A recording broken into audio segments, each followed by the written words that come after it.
Hai guys, sekarang kita akan ngebahas Perang Salib Part 2. And make sure sebelum kalian nonton ini, kalian jangan lupa nonton yang Part 1 agar kalian tahu gimana jalan ceritanya secara penuh.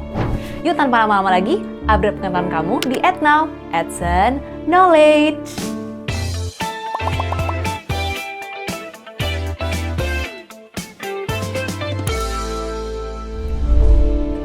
Setelah perjalanan sulit dan pengepungan yang berlarut-larut, pasukan salib berhasil merebut Yerusalem pada tahun 1099, membentuk kerajaan Kristen yang baru. Kerajaan ini berjuang untuk mempertahankan wilayahnya dari serangan Muslim, termasuk serangan dari dinasti Zengi yang berkembang di wilayah Suriah Utara dan Mesopotamia pada abad ke-12. Nah, dinasti ini didirikan oleh Imaduddin Zengi, seorang komandan militer dan gubernur di bawah kekuasaan Kekhalifahan Seljuk. Ia juga terkenal karena menaklukkan kota-kota penting seperti Aleppo, Mosul, dan juga Edessa. Nah guys, pada tahun 1144, pasukan Zengi yang dipimpin oleh Nuruddin Zengi menyerang dan merebut kembali Edessa, salah satu kota penting yang dikuasai oleh kelompok Kristen di wilayah Timur Tengah. Edessa adalah sebuah kerajaan kecil yang didirikan oleh tentara salib selama Perang Salib Pertama di bawah pimpinan Baldwin dari Boulogne pada tahun 1098. Jatuhnya Edessa ini kemudian memicu terjadinya Perang Salib Kedua. Penaklukan Edessa merupakan pukulan berat bagi kerajaan Yerusalem dan negara-negara salib yang lain, sehingga memicu gelombang kepanikan di seluruh Eropa. Wilayah-wilayah ini termasuk negara-negara seperti Prancis, Italia, Spanyol, dan sebagian besar wilayah Eropa Tengah yang berbahasa Latin dan beragama Katolik Roma.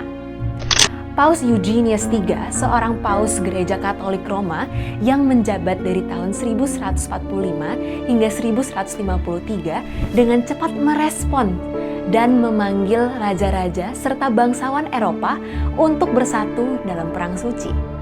Tujuannya adalah merebut kembali tanah suci dari genggaman pasukan Muslim. Alhasil, ribuan tentara Kristen mulai berkumpul di Eropa Barat pada tahun 1146 dan mempersiapkan diri untuk perjalanan yang berat ke Timur Tengah. Komando pasukan salib ini terutama dipimpin oleh Louis VII dari Prancis dan Konrad III dari Jerman. Menariknya nih guys, banyak dari laporan dan sumber tertulis kelompok Kristen yang justru menuduh Kaisar Bizantium Manuel I Komnenos telah diam-diam menghalangi kemajuan tentara salib, terutama di wilayah Anatolia, dengan dugaan bahwa Kaisar memerintahkan orang-orang Turki untuk menyerang armada Kristen itu sendiri. Namun, dugaan sabotase dari Kaisar Bizantium ini kemungkinan besar merupakan tuduhan yang dibuat-buat oleh pihak tidak bertanggung jawab. Beberapa sumber merujuk pada fitnah yang dilontarkan oleh seorang biarawan bernama Odo dari Deu, yang menjabat sebagai sekretaris pribadi Bernardus dari Clairvaux, seorang tokoh kunci dalam peristiwa Perang Salib.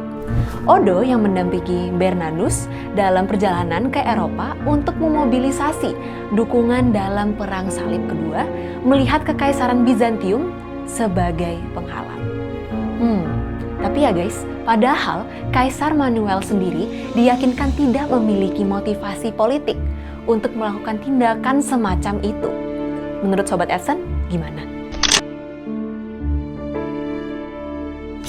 Nah guys, pasukan salib tidak hanya terlibat dalam pertempuran dan penaklukan di wilayah-wilayah Timur Tengah, tetapi juga di beberapa wilayah di Eropa.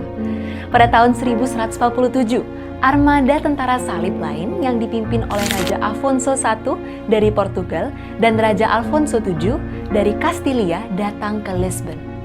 Selama perjalanan mereka ke Tanah Suci, pasukan salib berhenti di Lisbon dan memberikan bantuan kepada tentara Portugis yang lebih kecil dalam menaklukkan kota tersebut dari penduduk Moor. Ini menunjukkan adanya kerjasama antara pasukan salib dengan kekuatan Kristen lainnya dalam perang melawan Muslim di semenanjung Iberia. Penaklukan Lisbon sangatlah penting sebab kota ini sering menjadi sasaran serangan dari negara-negara Muslim di sekitarnya yang diperintah oleh bangsa Moor, termasuk negara-negara Muslim di Spanyol dan Maroko. Pasukan salib juga membantu penaklukan beberapa kota lain di Semenanjung Iberia seperti misalnya Almeria. Hal ini menegaskan bahwa perang melawan kelompok Muslim di Semenanjung Iberia juga merupakan bagian dari upaya perang salib di mana pasukan Kristen berpartisipasi dalam penaklukan wilayah yang dianggap sebagai tanah suci. Raja Alfonso VII dari Leon, Pangeran Ramon Berenguer IV dari Barcelona, dan pasukan campuran Katalan, Leones, Castilian, serta tentara salib Prancis memimpin serangan terhadap kota Caesarea. Sebagian pasukan salib yang sebelumnya membantu Portugis dalam merebut Lisbon juga ikut serta dalam pengepungan Tolosa pada tahun 1148 yang kala itu dipimpin oleh Comte Barcelona dan utusan kepausan Inggris Nicholas Breakspere. Dalam perkembangannya, banyak bangsawan Prancis tidak cukup yakin untuk melalui jalur darat dan melewati kekaisaran Bizantium. Nah, dalam perjalanan mereka menuju Tanah Suci ini disebabkan oleh reputasi buruk kekaisaran Bizantium, terutama berdasarkan laporan-laporan tentang konflik dan ketegangan antara tentara salib pertama dengan Kaisar Bizantium. Hanya saja, armada militer Kristen di bawah komando Louis VII dan Conrad III tetap memutuskan untuk melalui jalur darat ini. Conrad III, meskipun ia adalah seorang ksatria pemberani, namun dalam beberapa kesempatan sering digambarkan sebagai figur yang ragu-ragu dalam menghadapi krisis. Louis VII sendiri adalah seorang Kristen yang taat. Tapi guys, ia memiliki sisi sensitif yang seringkali diserang oleh rekan-rekan seusianya. Seperti misalnya oleh Bernard dari Clairvaux, ia juga digambarkan sebagai figur yang lebih cenderung mencintai istrinya Eleanor dari Aquitaine daripada terlibat dalam urusan perang ataupun politik. Ketika tentara Jerman yang dipimpin oleh Conrad III tiba di wilayah Bizantium, Kaisar Manuel I Komnenos khawatir bahwa armada mereka akan menyerangnya. Oleh karena itu, ia menempatkan pasukan Bizantium untuk memastikan keamanan wilayahnya dari kemungkinan ancaman yang mungkin ditimbulkan oleh pasukan Jerman. Ini menunjukkan bahwa terdapat ketegangan dan ketidakpercayaan di antara para pemimpin Kristen selama Perang Salib Kedua, termasuk ketidakpercayaan terhadap Bizantium itu sendiri dan kekhawatiran akan serangan dari pihak Kristen lain.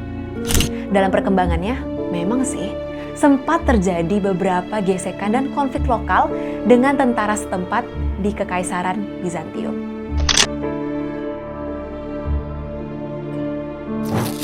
Pada sisi yang lain, Nuruddin, Bupati Damaskus, mulai melakukan persiapan perang yang matang menyusul kedatangan tentara salib pada pertengahan tahun 1148. Ia memperkuat benteng Damaskus, memerintahkan pasukan untuk mempertahankan kota, dan menghancurkan atau memindahkan sumber air bersih di sepanjang jalan menuju Damaskus.